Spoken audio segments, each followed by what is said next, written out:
Hello everyone, my name is Abdurrahman Wahid and now I will explain about an article titled Unlocking the Value of Intellectual Asset.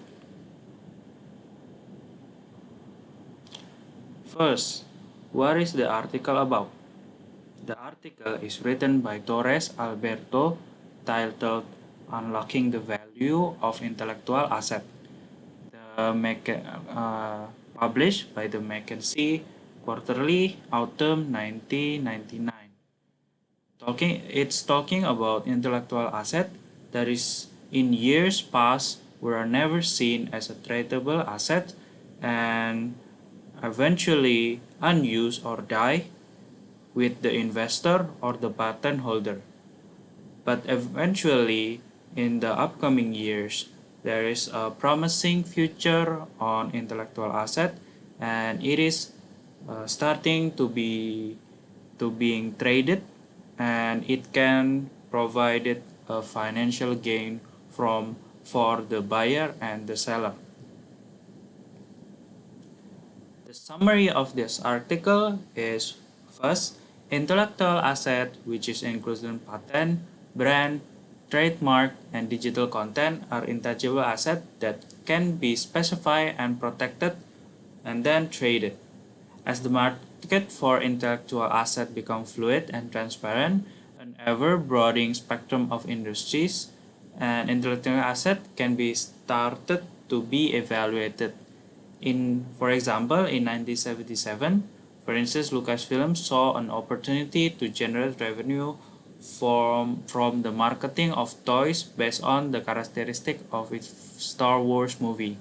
As we all know, Star Wars movie when it was released is really popular among all age, and Lucasfilm started to make a contract with a toy company to produce their toys. But eventually, the toy company went bankrupt, and Lucasfilm re-evaluated the value of Star Wars movie and make bigger money with the new contract of making toys. So it can be concluded that intellectual assets are proven to be profitable when it helped even an armed game company increase its revenue from $44 million in 1987 to $1 billion plus in 1992, a rate of 90% a year. So, why intellectual asset market is important? First of all, let's see in a buyer's point of view. For the buyer point of view, it's leveraging complementary asset. While a company core business and money making asset is other, and they can use their intellect asset to add another financial income from it. As I mentioned before, the example is Lucasfilm. Their focus is on making a movie, Star Wars, but they get another financial gain from selling their intellectual asset, the rights to make toys of Star Wars, and that is why it's uh, complementing their assets. Second is enhancing product line. For enhancing product line, it means that most companies still expect to develop internally. Most of all, innovation required to expand and update their product line. Intellectual asset can complement your current product either by you purchasing other intellectual asset to enhance, or giving your intellectual asset to other company to enhance their product line. Third is competitive hedging. What it means that company may also license and acquire competitive technologies that threaten its core business. It also means that you purchase other your competitors intellect asset to get their advantages, and copy and put it in your product, so you have uh, good from both worlds, something like that.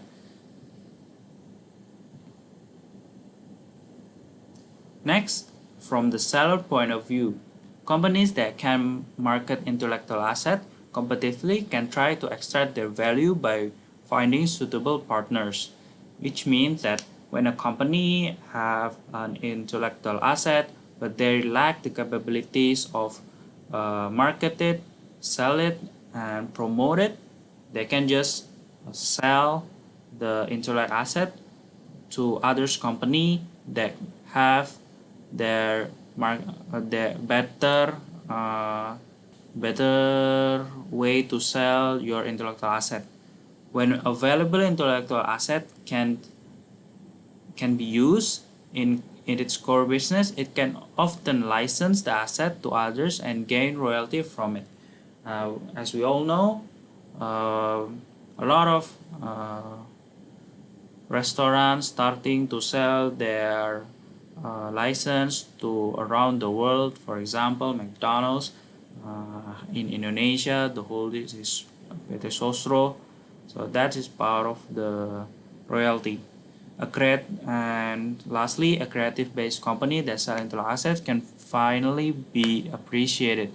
It means that in the future, I think it will be this type of company will eventually starting to emerge because it is sometimes cheaper to buy intellectual assets from others rather than investing in development and research to make an intellectual asset. How lesson learned from the article? The important first is the importance of intellectual asset. As we all know from the article, it is shown that it is important to evaluate your intellectual asset, even even if it's something that already unpopular or discontinue, as you can sell it to other company that see value in it. And in second, intellect asset can be traded. uh, it is shown that from a years of intellect asset that is ignored, it it can be seen that we can trade it into like asset. For example, I make a music, but I cannot sing. I can sell my music to other music company that have a singer and the manpower to develop it and sell it, and they also, while me gaining money, they also will gain money from. Third, an intellectual asset can be valued. We can see from the example of Lucasfilm, uh, because of the popularity and the enthusiasm of the Star Wars fan, we can evaluate what can that intellectual asset can give to a company, especially for the toy making company, having the rights to produce Star Wars toys. While it is not cheap to pay Lucasfilm for the rights, they also gain a lot of profit from selling the toys. Fourth, the purchasing and selling intellectual asset is a strategic move.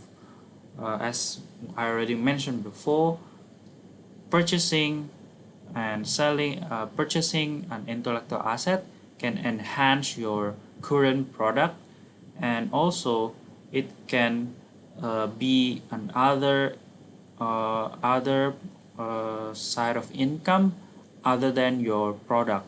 For example, you cannot produce in China. You can sell your intellectual asset to Chinese company and they can produce, so and you will get a royalty. And fourth, future opportunity for company that focus on selling intellectual asset. I already mentioned before. I think it is really important that a company should there will be a company that focus on selling intellectual asset, and it will be very beneficial to all company that exist. That's it. Thank you very much for listening.